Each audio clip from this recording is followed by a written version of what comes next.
Everyone, welcome to my channel. I am Sanya. So जैसा कि हम हिस्ट्री के चैप्टर्स पढ़ रहे थे और चैप्टर 1 और चैप्टर 2 कंप्लीट हो चुका है। लिंक आपको डिस्क्रिप्शन बॉक्स में मिल जाएगी, वहाँ जाके देख लेना। पार्ट्स में वीडियो बनाई हुई है और साथ ही साथ उनके एक्सरसाइज भी करवाए हुए हैं, MCQs, जैसे कि सेमेस्टर 1 में आने वाला है। पूरे यूट्यूब में ये मेरा ही इकलौता चैनल है जहाँ पर आपको ये पूरे मिलेंगे चैप्टर्स एक्सप्लेनेशन। ठीक है, सो सब्सक्राइब करके जाना, लाइक कर देना एंड कमेंट करके बताना वीडियो कैसी लगे और क्या क्या आपको नीड है। एंड कोई डाउट हो तो कमेंट करना एंड अपने दोस्तों के साथ शेयर करना। सो आइए शुरू करते हैं चैप्टर नंबर 3। जैसा कि बहुत ज़्यादा डिमांड थी इस चैप्टर की, आपके कमेंट्स आ रहे थे। सो ये थोड़ा वीडियो लेट आया क्योंकि थोड़ी प्रॉब्लम थी, लेकिन अब हम इसको बनाते हैं। ठीक है, so chapter number 3, Greek city states, comparative history of empires. देखो, इस चैप्टर को ना आप 2 भाग में मान के चलो। ठीक है, कैसे? देखो, जब हम हिस्ट्री पढ़ते हैं तो बहुत बड़ा चैप्टर होता है, राइट? तो अब क्या करना है, उस चैप्टर को हमें स्प्लिट आउट करना है। कैसे? तो जैसे कि हमें दिया हुआ है ग्रीक सिटी स्टेट्स, तो ये हो गया एक पोर्शन हमारे चैप्टर का, और दूसरा पोर्शन हमारे चैप्टर का होगा कंपैरेटिव हिस्ट्री ऑफ एम्पायर्स, यानी ये दूसरा पोर्शन है। अब इसमें है क्या, पूरा चैप्टर क्या पढ़ने वाले हैं हम उसको समझा देती हूँ, फिर चैप्टर स्टार्ट करते हैं। ठीक है, सबसे पहले तो इस चैप्टर में हमें ना ग्रीक के बारे में पढ़ना है। ग्रीक में जो सिटी स्टेट्स हुआ करते थे उस समय, उनके बारे में हमें पढ़ना है। ठीक है, ग्रीस में जो सिटी स्टेट्स डेवलप हुए, एमर्ज्ड हुए, उसके बारे में हमें पढ़ना है। ठीक है, सिटी स्टेट्स के बारे में ग्रीक के, ये पहला पोर्शन है। ठीक है, दूसरा पोर्शन क्या है? दूसरा पोर्शन है कंपैरेटिव हिस्ट्री ऑफ एम्पायर्स। जैसे कि चैप्टर 2 में आपने रोमन एम्पायर के बारे में पढ़ा था। ठीक है, मौर्यन एम्पायर के बारे में आपने सुना है, गुप्ता डायनेस्टी के बारे में, गुप्ता एम्पायर है ना, ऐसे बहुत सारे एम्पायर्स है, ओटोमन एम्पायर। तो ये जितने भी एम्पायर्स हैं ना, अलग अलग तरीके के उस समय में थे, उनके बीच में हम कंपैरिजन करेंगे कि इस एम्पायर के इसमें क्या सिमिलैरिटी है, इस एम्पायर में क्या डिफरेंस है, सिमिलैरिटी है। तो डिफरेंस, सिमिलैरिटी, इन सबको हम कंपेयर करेंगे कि एम्पायर्स जो है कि इन दोनों में क्या डिफरेंस है, इस एम्पायर के बीच में क्या डिफरेंस है। तो डिफरेंसेस को हम बेसिकली समझेंगे। ठीक है, तो एम्पायर्स के बीच में कंपैरिजन करेंगे। जैसे मान लो आप हो और आपका दोस्त है। ठीक है, तो आपके टीचर ने आपके दोस्त और आपके साथ दोनों का क्या किया, कंपैरिजन किया कि भाई तुम पढ़ने में अच्छे हो, वो तुम्हारा दोस्त पढ़ने में अच्छा नहीं है, तुम्हारा दोस्त खेलने में अच्छा है लेकिन तुम खेलने में अच्छे नहीं हो। तो इस तरीके से कंपैरिजन जैसे करते हैं ना, ठीक वैसे यहाँ पे एम्पायर्स के बीच में हम कंपैरिजन करेंगे। एम्पायर्स आपको पता होगा, चैप्टर 2 में पढ़ना, जाके देखना, एम्पायर्स के बारे में आपको फुल डिटेल एक्सप्लेनेशन है वीडियो में। ठीक है, तो आइए शुरू करते हैं। इंट्रोडक्शन। सबसे पहले तो हम ग्रीक सिटी स्टेट्स के बारे में पढ़ने वाले, जैसे मैंने बताया था।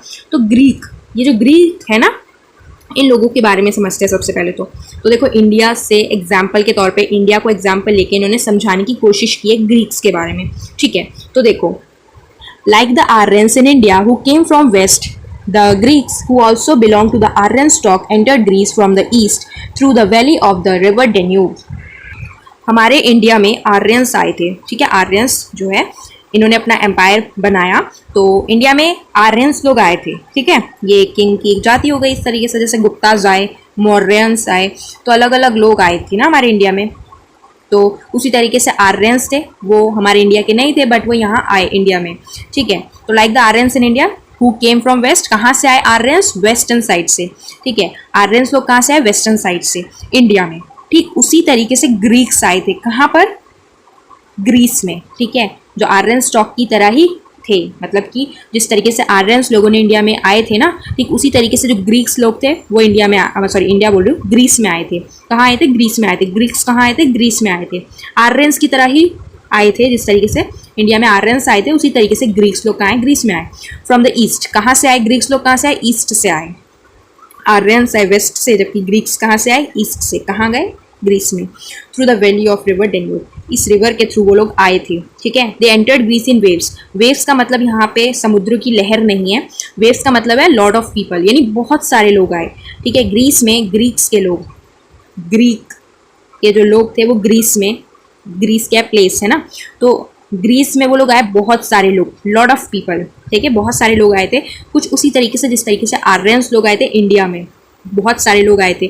इंडिया में जो आर्यंस आए थे ना, लॉट ऑफ पीपल, बहुत सारे लोग आए थे। ठीक उसी तरीके से ग्रीस में ग्रीक लोग आए थे, बहुत सारे। ठीक है, तो इसलिए इसकी सिमिलैरिटी के थ्रू एग्जाम्पल के तौर पे बता रहे हैं, इंडिया से कंपेयर कर रहे हैं। ठीक है, in all probability the Greeks entered Greece between 2000 and 15,000 BCE। Important है, MCQ में मार्क कर लेना। ग्रीक्स लोग एंटर किए ग्रीस में, कब? तो ये हमें टाइमलाइन दिया हुआ है कि इस समय से इस समय में इन्होंने एंटर किया था ग्रीस में। किन्होंने? ग्रीक्स ने। ठीक है, because of the geographical consideration the Greeks from the very beginning settle in different islands of Aegean sea. तो इनका जोग्राफिकल कंडीशन जो था, अगर हम देखें तो ग्रीक्स लोग मतलब जब आए थे ना तभी से, वेरी बिगनिंग, जब सेटल होना इन्होंने शुरू किया ना तब से ये लोग आइलैंड्स में रहने लगे ऑफ एजियन सी। एजियन सी का जो आइलैंड है वहाँ पे एजियन सी है, एजियन सी के जो आइलैंड्स है वहाँ पे इन्होंने अपना सेटलमेंट शुरू किया। ठीक है, तो ये ग्रीक्स के बारे में बेसिकली इंट्रोडक्शन दिया हुआ है कि ग्रीक्स लोग, ऐसा तो नहीं हम ग्रीक सिटी स्टेट्स पढ़ने लगे और सिटी स्टेट्स में सीधा घुस जाएंगे, नहीं ना, हमें सबसे पहले इन्होंने इंट्रोडक्शन दिया अबाउट ग्रीक। अगर हमें थोड़ा बहुत इंट्रोडक्शन नहीं पता होगा इनके बारे में तो हम कैसे समझेंगे ना, तो इसलिए इन्होंने इंट्रोडक्शन दिया है इसमें। ठीक है, सो ये जो इंट्रोडक्शन है वो इतना इंपॉर्टेंट नहीं है, बस ये वाली चीज़ इंपॉर्टेंट है, ये जो लाइन मैंने मार्क की हुई है हाइलाइटर से, दैट के ग्रीस लोग कब एंटर किए थे, ग्रीस में ग्रीक्स लोग कब एंटर किए 2015,000 BCE में। ठीक है, और ये जो है ना इन्होंने ग्रीक्स जो है इनका कंपैरिजन इंडिया के आर्यंस लोगों के साथ करके समझाया हुआ है कि ग्रीस में जो लोग आए ग्रीक के, वो बहुत सारे लोग आए थे एक साथ। ठीक है, कहाँ से आए थे, ईस्ट साइड से आए थे। ठीक है, through the river Danube. I hope आपको समझ आ गया होगा। आर्यंस लोगों का यहाँ पे कुछ काम नहीं था, इन्होंने बस सिर्फ एग्जाम्पल के तौर पे लिया हुआ है और कुछ नहीं। ठीक है, और वैसे ये टॉपिक इतना इंपॉर्टेंट भी नहीं है, यहाँ पे सिर्फ इंट्रोडक्शन है कि ग्रीक्स के लोग कैसे आए। ठीक है, ग्रीस में, बस इतना।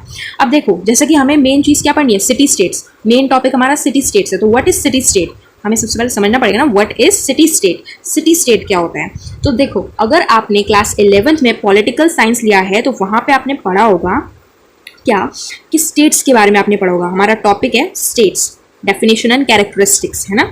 स्टेट क्या होता है, देखो आम बोलचाल की भाषा में हम अपने कंट्री को क्या बोलते हैं, कंट्री बोलते हैं ना, India is a country, America is a country, UK is a country, इस तरीके से हम कंट्री बोलते हैं। आम बोलचाल की भाषा में हम कंट्री बोलते हैं, देश बोलते हैं, लेकिन असल में पॉलिटिकल साइंस की भाषा में या अगर हम देखें तो असल में उसे हम कंट्री नहीं स्टेट कहेंगे। क्या कहेंगे, state. India is a state, राज्य।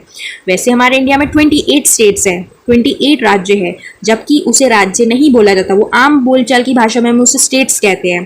ठीक है, जबकि उन्हें हम प्रोविंसेस कहते हैं। क्या कहते हैं, प्रोविंसेस। ये जो स्टेट्स है ना, इंडिया के जो स्टेट्स है that are not state, that are provinces. ठीक है, और ये जो हम कंट्री बोलते हैं that is not a country, that is a state. India is a state. ठीक है, अगर आपने पॉलिटिकल साइंस लिया है तो वहाँ आपको बहुत अच्छे से समझ आएगा, और वैसे अभी जो मैं बता रही हूँ वो भी आप समझे।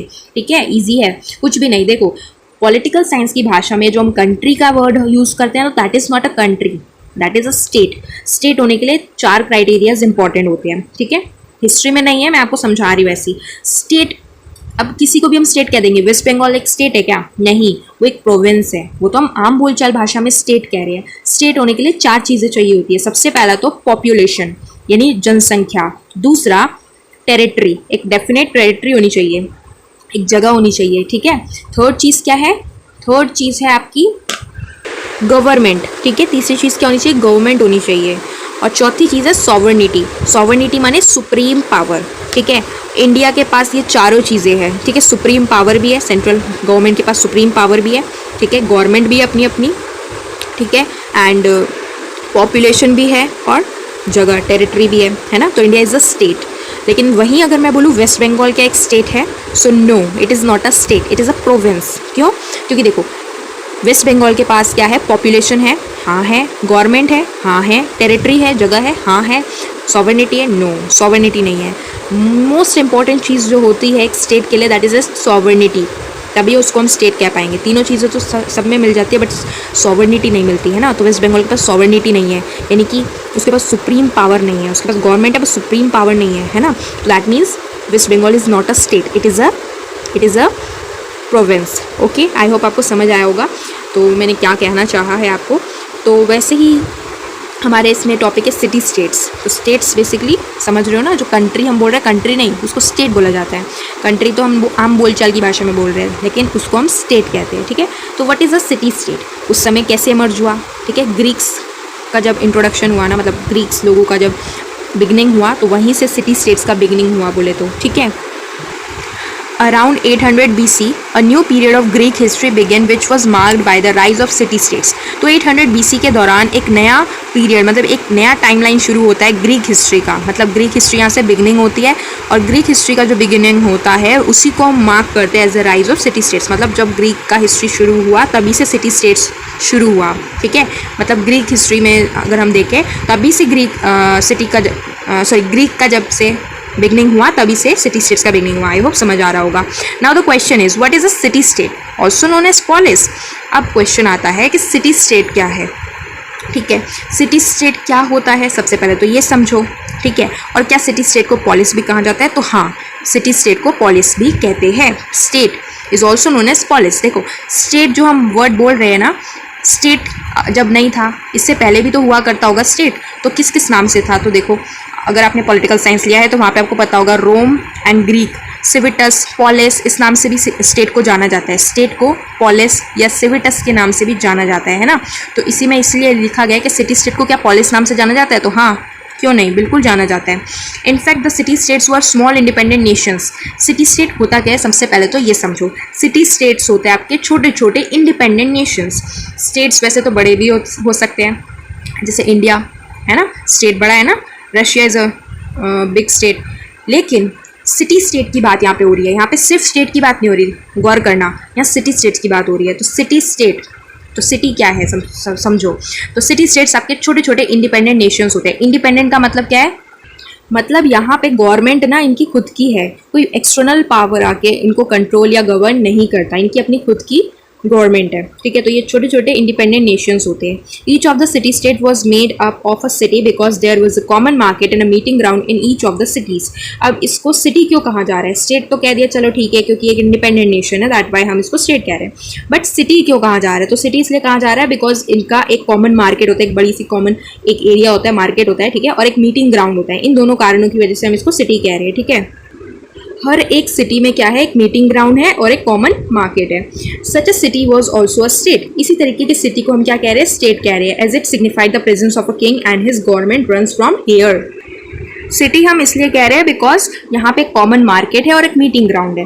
लेकिन स्टेट क्यों कह रहे हैं? अब उसका रीज़न क्या है? तो स्टेट इसलिए हम कह रहे हैं बिकॉज यहाँ पे प्रेजेंस ऑफ गवर्नमेंट है, मतलब यहाँ गवर्नमेंट है, या तो राजा है या तो कोई गवर्नमेंट होगी, ठीक है, जो कि इस एरिया को रन कर रहा है, चला रहा है, एडमिनिस्ट्रेट कर रहा है। ठीक है, besides there was also the seat of judgement, यानी कोर्ट। इन सब चीज़ों के अलावा कॉमन मार्केट, मीटिंग ग्राउंड और प्रेजेंस ऑफ किंग और यू कैन से गवर्नमेंट, इसके अलावा एक कोर्ट भी है यहाँ पे, यानी न्यायपालिका भी यहाँ पर है। अगर किसी ने कुछ गलती की है तो उसकी सज़ा भी मिलेगी, और अगर किसी के साथ अपराध हुआ है तो उसे उसका क्या मिलेगा? न्याय मिलेगा। ठीक है, सो एक कोर्ट है यहाँ पे। In Greece innumerable city states grew up such as Athens, Sparta, Megara, Corinth. तो ग्रीस के अंडर में जब ग्रीस का समय था तो बहुत सारे अननंबरेबल, मतलब आप गिन भी नहीं सकते, बहुत सारे सिटी स्टेट्स ग्रो करे थे, और उन्हीं में से कुछ नाम यहाँ पे दिए हुए, जैसे एथेंस, स्पार्टा, मेगारा, कोरिंथ, ठीक है, थेब्स एंड मेनी अदर, बहुत सारे। Athens and Sparta however were the two most important city states of Greece. और उन्हीं में से, इतने सारे अननंबरेबल सिटी स्टेट्स में से ये जो एथेंस और स्पार्टा है, ये दोनों के दोनों क्या है? मोस्ट इंपॉर्टेंट सिटी स्टेट्स है ग्रीस के उस समय के। कौन कौन से? Athens and Sparta. और इस चैप्टर के जो आधा हिस्सा हमारे ग्रीक सिटी स्टेट्स है ना, तो उसमें हमें एथेंस और स्पार्टा के एडमिनिस्ट्रेशन सिस्टम के बारे में ही समझना है। ठीक है, एथेंस और स्पार्टा के बारे में ही हमें समझना है। सो अब देखो, आज के दिन में अगर मैं बोलूँ, आज के दिन में सिटी स्टेट्स आपको कहाँ मिलेंगे? तो आज के दिन में आपको कहाँ कहाँ मिलेंगे? देखो, Vatican city, Vatican city that is a city state आज के दिन में। ठीक है, सिंगापुर, मोनाको, ये सारी चीज़ें क्या है? ये सारे सिटी स्टेट्स है आज की डेट में। ठीक है, तो आज की डेट में अगर आपसे कोई सिटी स्टेट पूछे तो वेटिकन सिटी, सिंगापुर, मोनाको हो जाएगा। ठीक है, लेकिन उस समय के कौन कौन से थे? तो एथेंस, स्पार्टा, मेगारा, कोरिंथ, थेब्स और भी बहुत सारे। ठीक है, अननंबरेबल बोला है ना यहाँ पे। तो नेक्स्ट वीडियो में हम क्या पढ़ेंगे? एथेनियन गवर्नमेंट के बारे में स्टार्ट करेंगे। ठीक है, इस वीडियो में हमने इंट्रोडक्शन समझा और what is a city state समझा। ठीक है, अच्छा, यहाँ पे इंडिपेंडेंट नेशन जैसे मैंने आपको क्या बताया, इनकी खुद की गवर्नमेंट होंगी। ठीक है, कोई नियर बाय कंट्री आके इनको गवर्न करने नहीं आएगा। ये नियर बाय कंट्री जो इनके आसपास की कंट्री है उनसे पूरी तरीके से सेपरेट होंगे, अलग होंगे, इनकी खुद की गवर्नमेंट होंगी। ठीक है, तो सिटी स्टेट्स क्या है? इनकी खुद की गवर्नमेंट होंगी। ठीक है, स्टेट इसलिए बोला, सिटी क्यों बोला गया? कॉमन मार्केट है, मीटिंग ग्राउंड है। ठीक है, स्टेट क्यों बोला गया? क्योंकि इनकी खुद की गवर्नमेंट है जो इनको कंट्रोल करेगी, एक यहाँ पे कोर्ट भी है। ठीक है, so city state I hope आपको समझ आया होगा। मिलते हैं नेक्स्ट वीडियो में। Till then take care and bye bye.